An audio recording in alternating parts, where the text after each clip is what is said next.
What's up, everybody? Welcome to Podcast Now. I'm Alex, and in this video, I want to do something kind of fun, something that I've talked about in other videos, but I've never done a really comparison of. I want to compare the PS5 launch games to the PS4 launch games. I've gone on record, in these videos numerous times saying I actually think the PS5, while the lineup isn't the greatest thing in the world, I think it's way, way better than the PS4 one. But let's go through this because there are some things to discuss for sure. As always, if you guys like these videos or this kind of video, again, this is a little bit of a different kind of thing, make sure you guys are liking it. Make sure you guys are subscribed to this channel. I also have a second channel. The link for that will be in the description below. If you guys are not already subscribed to that, Podcast Now Plus is that one's name. Please subscribe there as well. And now let's jump in. So let's go through this first. Let's go just through the names of the PS4 games. Now these are only, and I guess we'll have to amend this as we go through. I'm not going third party. I'm just going games that were exclusive to it. With that being said, I'll be flat out honest with you. I don't remember all of these games, so I'm not 100% sure which games maybe appeared on something else. I'm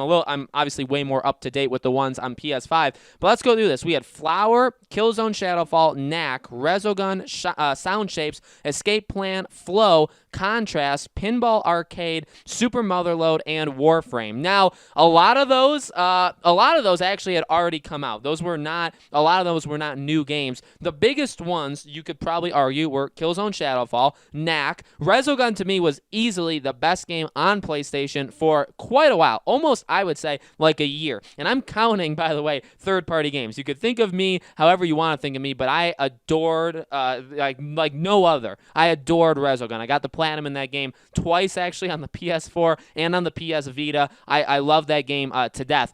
Contrast was another one. Contrast and Resogun, don't forget, were the two PS Plus games that month. So we got both those games for free. We didn't have to pay for them. So in actuality, the big things that you needed to get the PlayStation for that I guess you had to also pay for would, again, be Killzone Shadowfall and Knack. Those were the two really, really big ones. Now, fast forward to now, it's a lot different. Right now, and it depends on how you want to compare them. I'm sure I'll probably have even differing views in this own video, but you have Demon's Souls. Now, Demon's Souls is a game you can only play on PS5. There's no other way of getting that game, and it's one of two of the only games that you can actually do that on. The only other one is Destruction All-Stars, which also comes out. It's $70, just like Demon's Souls is, and they're only on PS5. Those are the only two games you can do that for. Now, again, looking back at the PS4, Killzone, obviously only on PS4. Knack, only on PS4. Resogun, only on PS4. Contrast, only on PS4. I believe a lot of the other ones, Flow, Escape Plan, Resogun, these were all games that were either on the Vita or also on the Vita or on the PS3 and then ported over. There was also Warframe, right? So you had a couple of them. In fact, looking at them back to back, you could say there was almost actually an exact equal of games you could only get on the PS4 to games right now that you can only get on PS5. I think when we start to say this, which one is better, I don't think it's even a comparison. I think this year, or the PS5 launch is miles better.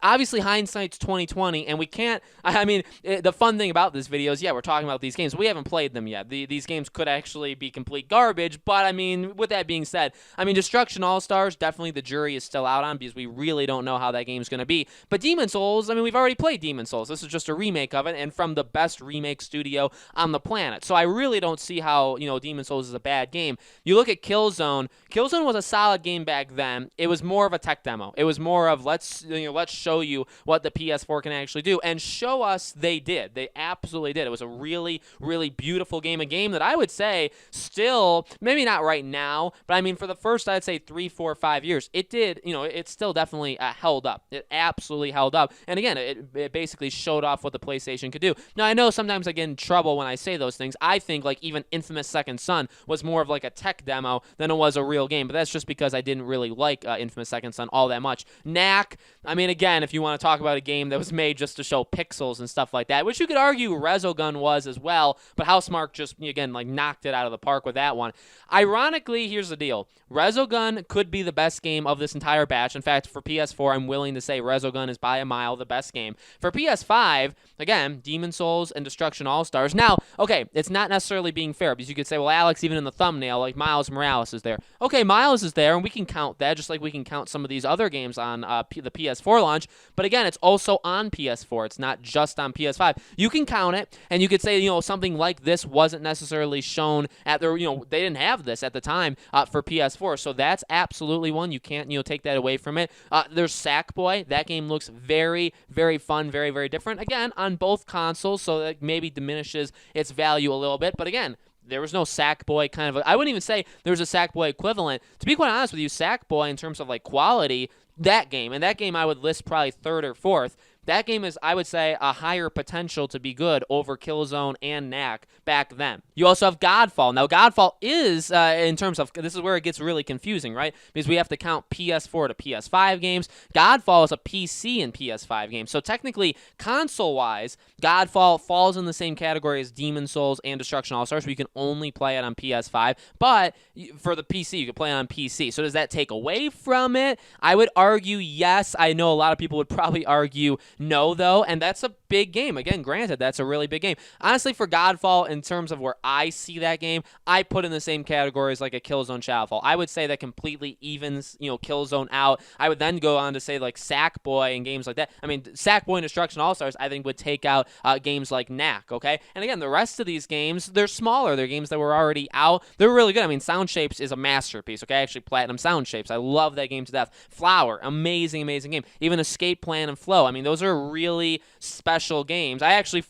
didn't even know Escape Plan and Flow were games that were coming out on day one. And again, like Pinball Arcade, I'll be honest, I've never played Pinball Arcade. Contrast, I did play that. Solid enough game. Obviously, they became, I think, a much better developer as the years went on. Super Motherload, I never played that game. And then Warframe. Warframe, obviously, still is kicking today, is actually going to the PS5. So I guess you can't diminish that. But again, with that being said, Warframe, kind of special game that maybe not everybody was into at the beginning, but has had life.